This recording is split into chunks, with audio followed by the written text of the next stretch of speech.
Welcome to TINAH Talks, where time is not a healer, but we believe that we all have the power to heal ourselves and take our own mental well-being into our own hands. This podcast is a byproduct of TINAH, the mental well-being marketplace and community platform at timeisnotahealer.com, providing you with the best products for your self-healing journey. Hit subscribe and follow us on socials if you want more support on your mental well-being journey. We're your hosts, Sophie and Kelsey, and this episode is all about self-worth. So we've already done a podcast episode on self-worth, but we felt like we had so much more to talk about, so we wanted to do a second episode and really delve into like, what does self-worth look like, and kind of the signs and symptoms to look out for, and then also like how we can diverge into that subject a little bit more detail into things like outgrowing friendships and looking at how the people in our lives are meaning something towards our self-worth. So let's start talking about like, what does self-worth look like? Yeah, gosh. I think like so there's like I would say they're like hidden signs because we wouldn't necessarily equate it directly to our self-worth. But I think a lot of the time, like when we neglect our self-care routines, like, right, we're not taking care of ourselves or we're not showing up for ourselves in the way that we should be. We're not like valuing ourselves and doing the things that we need to, right? Like, because I'm sure people have heard me say this, and we are just complicated houseplants that like when with emotions, we need water, sunshine, the whole thing. So yeah, and I think that's one thing. And in the opposite direction of like not even just not taking care of ourselves, but that little voice in our head where we like speak unkindly to ourselves, like even if it's just like, oh, I'm so stupid, I messed that up or whatever, that has an effect on how we show up in the world. And I think that is a good reflection of seeing like how much are you, valuing yourself, and like are you demonstrating, that you're worthy, like you're giving yourself kind of that value. I don't know, that's a few of them. There's a bunch of other ones, but like not only not communicating our needs to ourselves and following through on that, but not communicating them to other, um understating like our strengths and really like focusing on our weaknesses, struggling to accept compliments. That's a big one. I know a lot of people struggle with that one. Comparing ourselves to others, which is even worse now in the social media age because we just see so much of like what everybody else is doing, and it's not a good contributor to how we focus on our own self-worth. Constantly second guessing yourself is one, which I didn't know. I had to like look that up. But like when you're constantly not trusting your decisions that you're making, or even the smallest ones, there's like always just like the second guessing. As we are a big red flag. Where red flags are big in today's society. Ignoring those is also a sign of hidden signs of like low self-worth. Thinking you don't matter or not worthy or things is a big one. And then in general, with like the people around you, staying in relationships even when they don't make you feel good. That's a huge, huge one, in that like we aren't really valuing ourselves and saying like, no, we deserve more. Yeah, I agree with that. I can really relate to the one around the compliments and not being able to accept compliments. For years, like, that, I don't know if this is a very British thing, but for I years, think it is. no, but listen, the way that a Brit receives a compliment, right? So you'll be like, oh, nice pair of shoes, and you'll be like, oh, they were X amount from wherever they're from. Like, so you'll be like, oh, Okay. they're like £20 from ASOS or something like that. And like, you can't just be like, thank you. You have to tell that person Hmm. where it's from. And like, it's like, that's our way of like rejecting the compliment almost, and being like, no, you didn't say that. Yeah, like, I know my shoes are good, but like, they're from here and they only cost me £20. So, they're not that amazing. So it's like, we almost like Yeah. counteract the compliment that we're given. And I used to do that all the time. And also I would reject people doing things for me, like, so if someone like went to Yeah. the door for me, or like I don't know, do a nice gesture, I would find that really, really uncomfortable, and then almost like go Hmm. out of my way to then do my own like nice gestures for that person, because I felt like I couldn't just receive it, I had to give Yeah. it back as well. So again, I Hmm. think a lot of that is probably cultural from Britain, but Yeah. also in general, like, I think it does have a high reflection on like how you see yourself and whether you feel like worthy of those compliments or the nice gesture that someone's done for you. Yeah. No, absolutely. I I can relate to those. I think for me, my biggest one though is comparing myself to others, especially with like, right, I with running my business, and that was like not something I ever intended. I don't come from the corporate world, and like I kind of just stumbled backwards into entrepreneurship, and so then I see all these other people who are doing these amazing things, or like, imposter syndrome, right, is a big thing, and then like seeing everything that other people are doing on social media, it's just this like constant comparison trap, which is why I find little social media detoxes to be very healthy and necessary. Otherwise, like I get stuck in that. And then I start focusing on like the negatives more often. And I like feed into whether like, am I worthy of this or not, even though I'm not thinking about it in those terms. And I think that's the key when it comes to talking about, right, our self-worth and stuff like that. Most of the time we're not being like, am I worthy? Like we're not talking about our self-worth in those terms. It's in these like small little nuanced activities every day of like not accepting a compliment, of looking at someone who like appears to be doing, 1,000 times better than you on social media, or, you know, any of the other number of things that I suggested. But I think it's like the small little things is how our view of our worthiness presents. Yeah. Which is wild because, we're not taught that. We're not taught to recognize that. No, it is. It's how it presents, and it's like not it's not like we spoke about before. It's not always a sort of conscious thing that you're doing. It's literally like almost like Yeah. a just a reaction to Hmm. the situation, and you might not even realize that that reaction is a byproduct of low self-worth. Like it could just be that that's like I said, the culture in the UK is to not accept compliments. So like you think that that's just a cultural thing, but actually there are still Brits that will accept a compliment, like Yeah. it isn't necessarily a cultural thing. It is actually how you to do with how you feel about yourself. And I think that's often like reflected, like you said, in terms of like relationships. I think like the people that you surround yourself with is a direct reflection of your self-worth. And Hmm.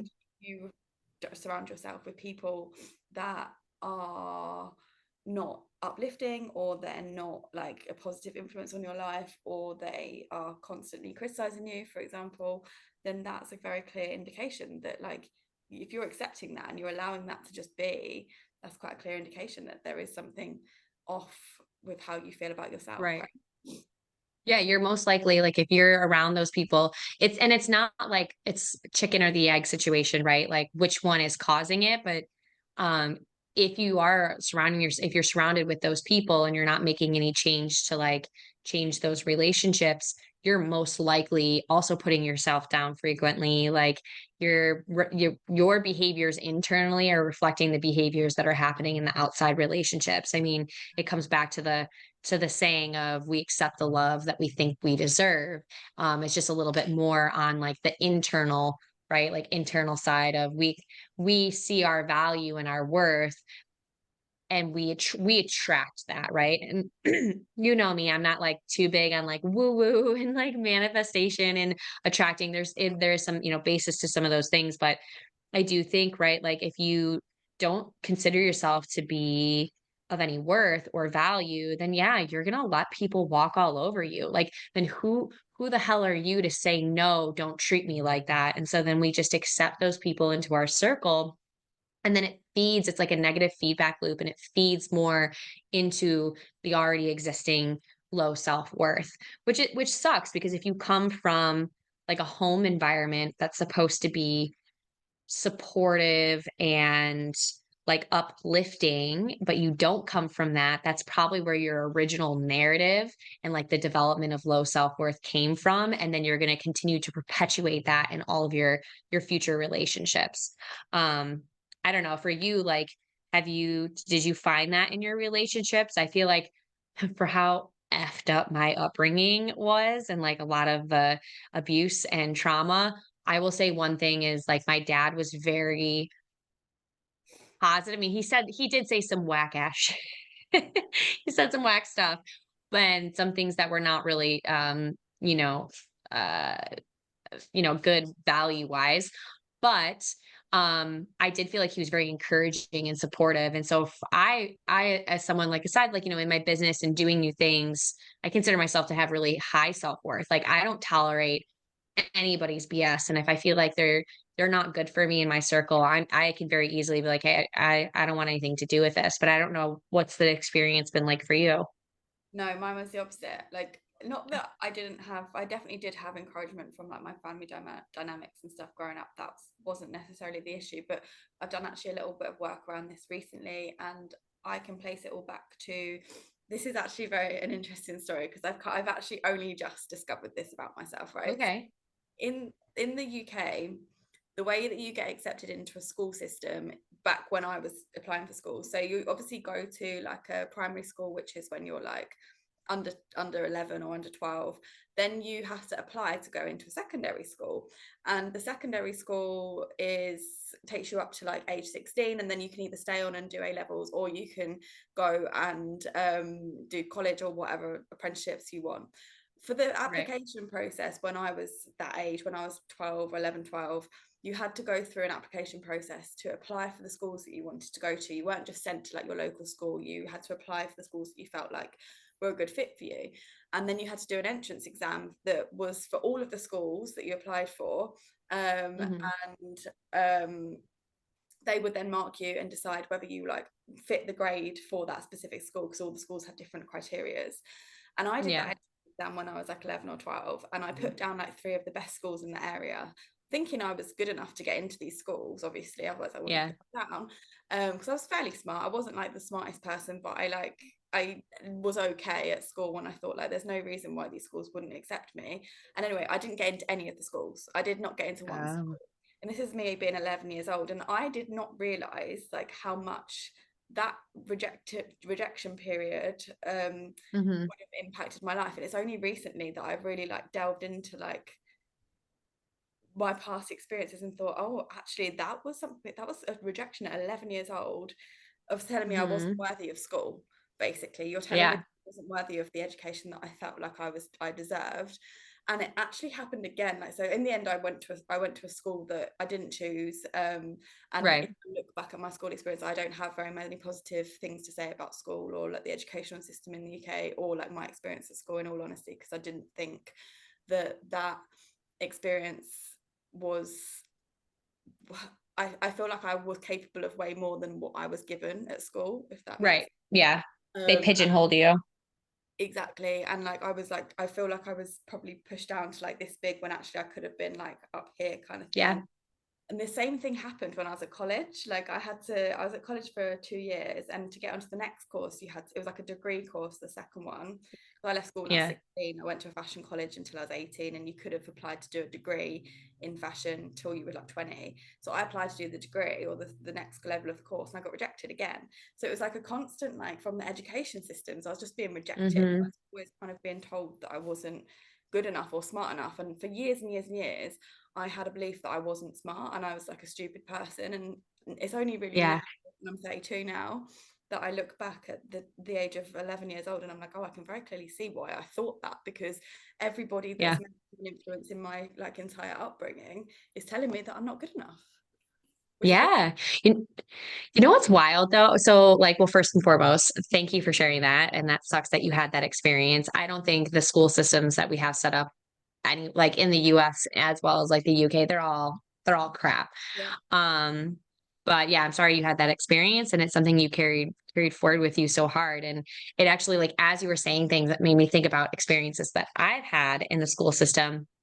Except for, like, it didn't stick with me in the way that I think it stuck with you, and I think it's because I had my dad, he was, like, on my butt. He was very militant, and, like, I was not a good test taker, so I didn't do well on that, but he would, like, drill me into, like, studying. I'd have to starting in the 4th grade, I'd have to bring all of my books home, I would have to do my homework, and then I would have to read the chapter of what we were gonna do the next day in class. I'd have to highlight and outline it and then do the chapter questions. And I'd have to do that for each subject that I was like having the next day in class. And so he really pushed me to like learn how to learn, which I think was like my saving grace. But like outside of that, when I was in kindergarten, No, the kindergarten, yeah. I went to a Catholic school and my dad came to, like, the parent teacher conference or whatever. And this bitch, she was a nun. She in front of me, I remember this, she told my dad, she goes, "Yeah, unfortunately, she's just a bit slow. She's stupid." Like, that's what she said in front of me. And then, and I think, like, I remember, like, I look back in kindergarten, like, I had a hard time learning how to tie my shoes with, like, the laces and stuff. And also I had a lot of trauma going on in my house that, like, little did anybody know. So that would, like, delay anybody's development. But I mean, I ended up doing really well in school because of, how much my dad pushed me. But like when I went from the Catholic system to the public system, he really wanted to get me in the honors and like advanced placement track. And they're like, yeah, her test scores are just not there. Like, we don't think it'll be a good fit for her. She's really gonna struggle. And he had to like argue with them to get me in, and basically was like, give her a chance and like see how she does. And then starting from like, I think, um, 6th grade on, I was in all advanced, like I was in honor and advanced courses. And then when I had also transferred, I wanted to be in band. I like really wanted to play the flute or something. I don't remember. And they just told me that like I didn't have the skills to do it. So they like wouldn't but it was like, of course I don't have the skills to do it. I haven't learned. No one's taught me anything. So like how would I know how to do it? And like you're just gonna tell me no because I'm not good enough. Like I'm not good at it. Little do they know, I think about that nun all the time and I'm like, like I went on to high school, I was a straight A student. Like I at my first 2 years, there's like 1,000 kids in my class and I was like number 2 in the class. Oh, And then I didn't graduate at that. I think I graduated like 27 or some shit like that. But like in my mind, I was like, like look at me. I graduated high school with good grades and I went on to a decent college and I'm a big girl and I think about that nun. I'm not stupid.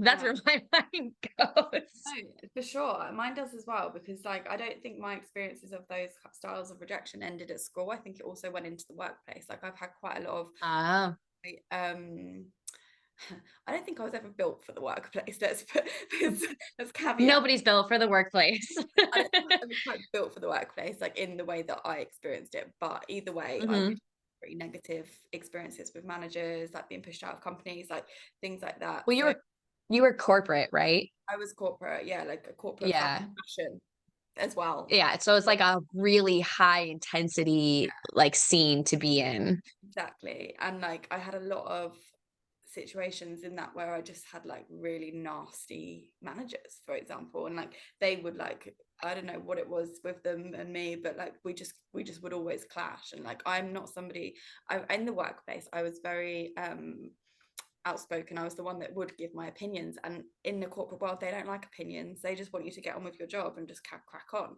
So like I often would come against like some kind of like Yeah, resistance and conflict. And I think because I would constantly be in that battle, again, that had a massive impact on my self-worth because I would start to question myself and be like, why am I always in this conflict? This must be a me yeah, problem.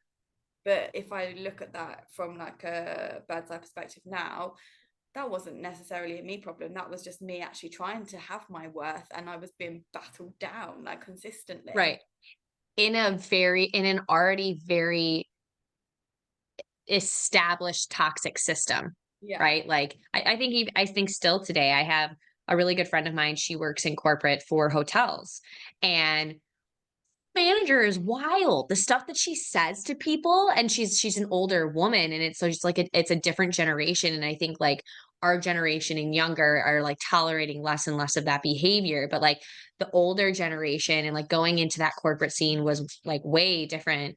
And still, but it still has that like twang of like messed upness, and it's a wild scene. And so it makes sense how it like carried forward with you, where you just kept experiencing the resistance and the rejection and the put downs from school, from all kind of like, I don't want to say, like, how do you say, like, societal structured agencies. Yeah, like people that you are deemed to be your authoritative big figures Right, are meant to learn from, people that are meant to empower you. Actually, I was put you completely down. punished by those people.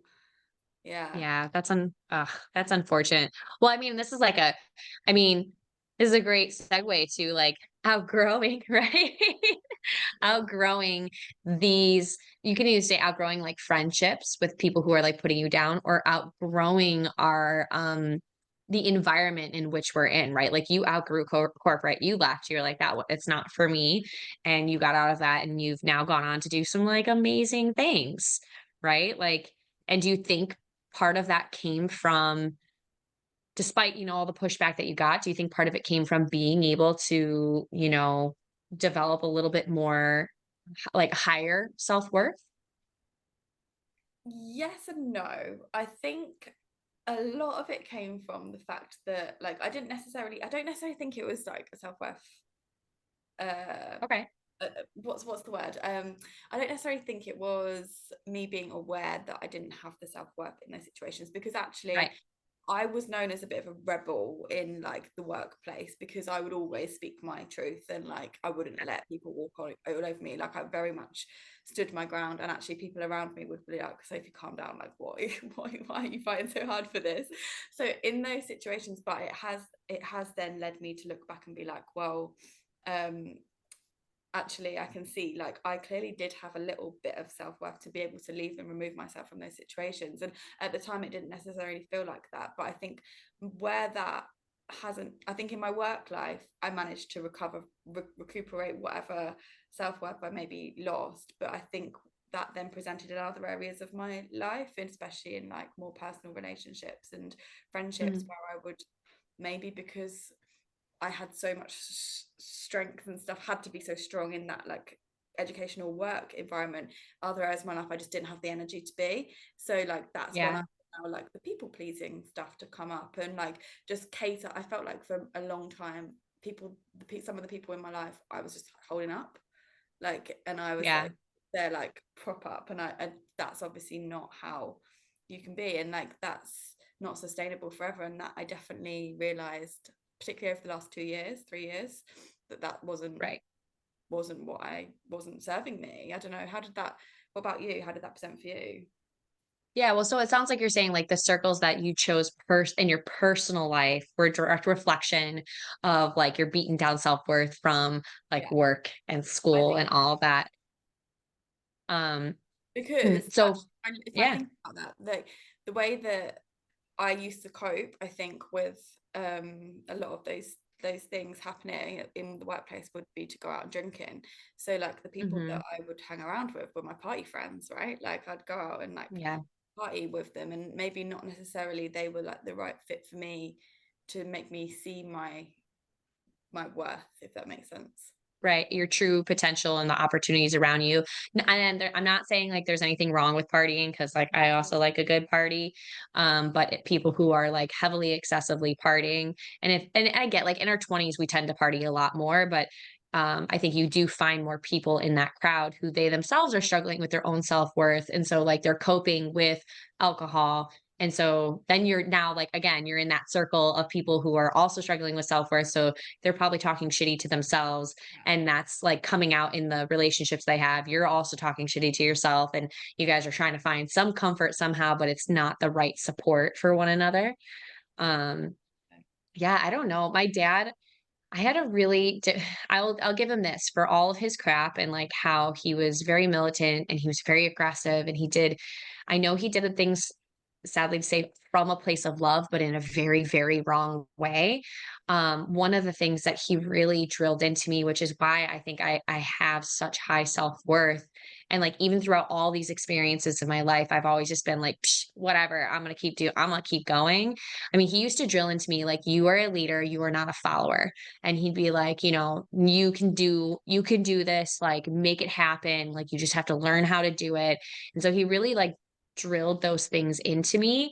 And so I'm very lucky in the sense that like despite both of my parents like abandoning me multiple times in my life and not actually being like true parental figures, and me having to step up and be like a parental figure for them at a lot of junctions, um and all the other crap that like came with that, I think him doing that in and of itself was like the saving grace for me to like I feel very grateful because I look at my relationships, like, so all of my relationships with men, I've had really healthy relationships, like really healthy relationships. I've never been in there's only one that I was like not so great where I was like, you're kind of a douche. Like, and it was in my early years, like when I was still young and learning. But outside of that, I've dated really good men who were really kind people, and it just didn't work out. We weren't the right fit for one another.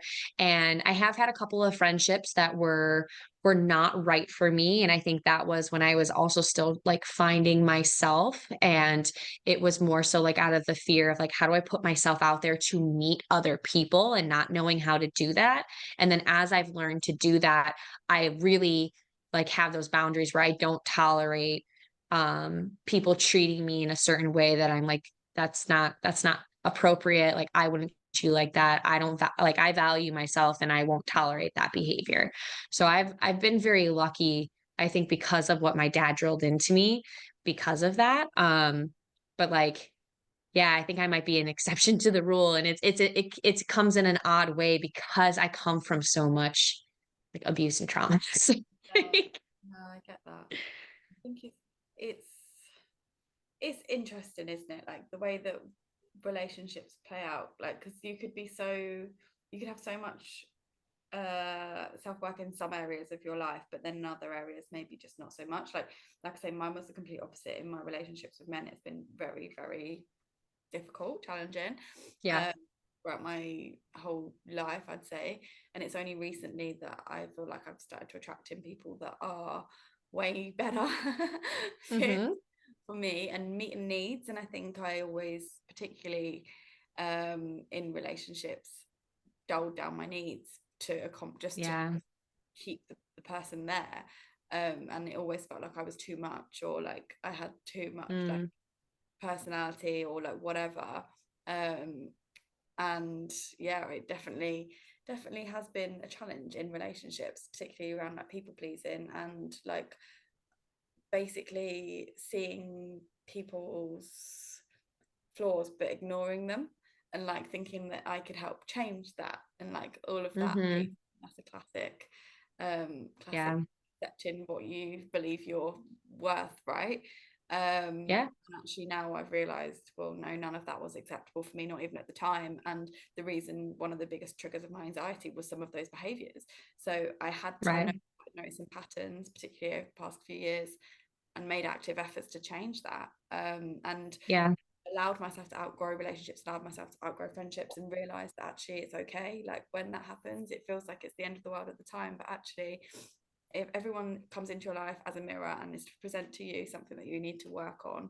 And I think when we are finding people that are coming into our lives that are showing us behaviors that maybe aren't okay for us, or make us anxious, or like aren't acceptable, they're actually just showing us what's something that we need to address within ourselves, right? Yeah. No, very true. I mean, like, right.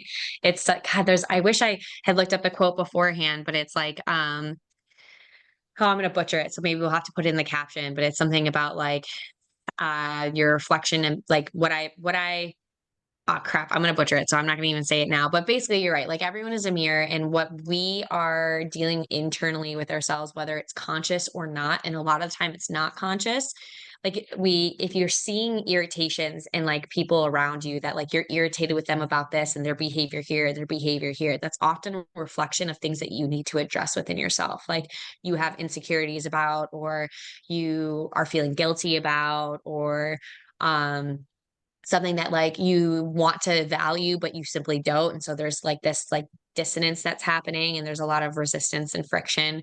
um and yeah, and like I've seen it with myself. Like I'm not a perfect person, and more so I would say like where I've had to really work on self-worth for myself is in my friendships. I know when I was younger, I've always had girlfriends and friendships, but like um they've been tentative or they've been few. And so I've always like I actually actively really worked on building a lot more female friendships post college. Um because I really wanted to develop like those intimate relationships. And I could see when I found myself in a relationship where I was hanging out with someone that was like just not like it was not a good relationship. There were things that I would see in their behavior that, yeah, true, was just maybe their behavior and not something that was great, but I was tolerating it. And that was signaling something to me of like, why am I tolerating this behavior? Why am I allowing this? And it had to do with the way that I felt about myself, and I needed to address like, okay, how can I, change the way that I'm feeling about this, like how I feel about myself, and what sort of boundaries do I need to put in place to protect that, to protect my worthiness of what I see, and to, I don't want to say like demand, but like hold a little more space for respect for myself, and then in turn give respect to other people, when, you know, when relevant. I don't know if any of that made sense, but We did, it does. I think a lot of us will hold on to relationships or friendships out of fear of what does it mean when you lose that person, and yeah, actually it's just part and parcel of life. Like if I look at like my entire like friendships over my entire 32 years, like I've had a lot of people that at the time they were my very very best friend, like, and they were at the time, and like there's no reason, or I was super into that person that I was dating at the time for a reason, because they were probably hmm, presenting something back to me that allowed me to grow or like develop within myself in some ways, or they just were like great for that period of time in the life that I was in. But right, it's okay, like that friendships aren't going to last forever. And I actually find it really interesting when I see people that still have friendships from like their childhood, because I'm like, wow, you really yeah, must have grown in the same direction if you still are in relationships with friends, or you're just tolerating them from out of fear of losing them, or like what your life looks hmm, like without them. And I think that that's a bit of a dangerous place to be in, because then it does indicate maybe that you are struggling with something or subconsciously. you haven't grown yourself. I Yeah. do see like, I do see with like relationships that there, I do have relationships from different periods of time that I still have, but like I know, like, I have to logically understand because I've had a hard time letting go certain relationships and, like, right, the fear of, like, what happened, like, "Oh, we're no longer friends, what happened?" Or, growing apart, that kinda thing. I'm grateful that I do have a handful of relationships that I've had since high school. I mean, hell, like, the guy that I'm with now, I've known him for 20 years. We grew up in the same neighborhood. We've just been friends, and only last year did we actually start dating. And so like that's it's like a whole different, but we've grown. We would have never worked when we were younger. Like that would have never worked. Um, but when I look at like certain relationships, I've had to come to learn that not not everyone could provide me with everything, right? So like I can't go to certain friends for certain support or certain types of conversations or certain types of hangouts. Like we have built our type of relationship and our experiences together, and that's great, and that but it's for that from that specific bubble. And if I'm looking for something else in a different way, in a different area, based on like different growth that I've had, there might be other people who are a better fit that I should go to for that support. And I think learning that concept is hard, but I think it also helps you to realize that like it doesn't mean you're not worthy of this person. Like it doesn't, I think that's like a fine line, right? It doesn't mean that you don't have a good relationship or that you both aren't bringing love and support and caring and understanding to it, and that you can be like, worthy of the situation. It just means that there are different circumstances for different people. Absolutely. No, I agree. I've got so many different friends from all over the world in different areas of my life that we've become friends. And I wouldn't say that the same reasons that I would go to one friend, I'd go to for another, or like I wouldn't go on holiday with certain people like and I would others. Like Right.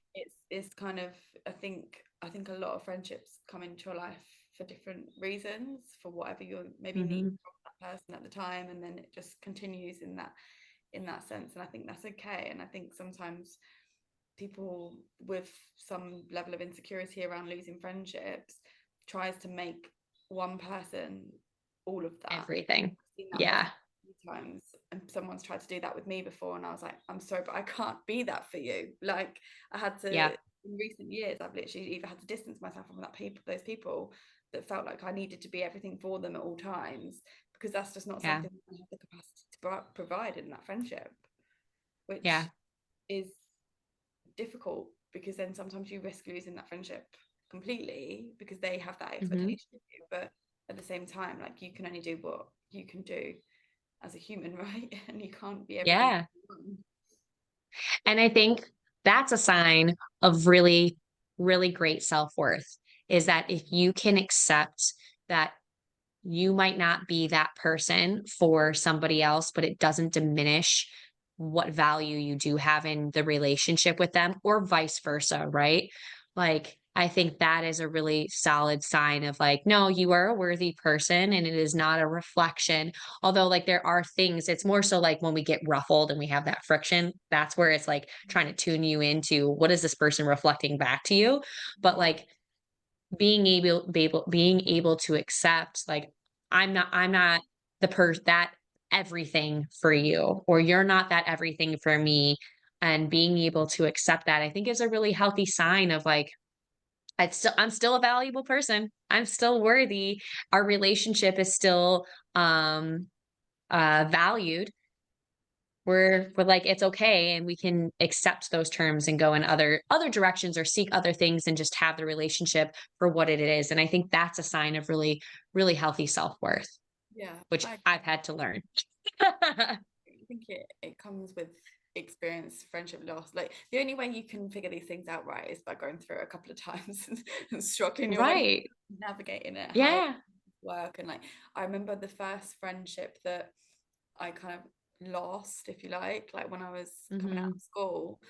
I was so upset with that. I was like, oh my God, I'm never gonna have friends again. Like, these people didn't, why has this friendship not worked out?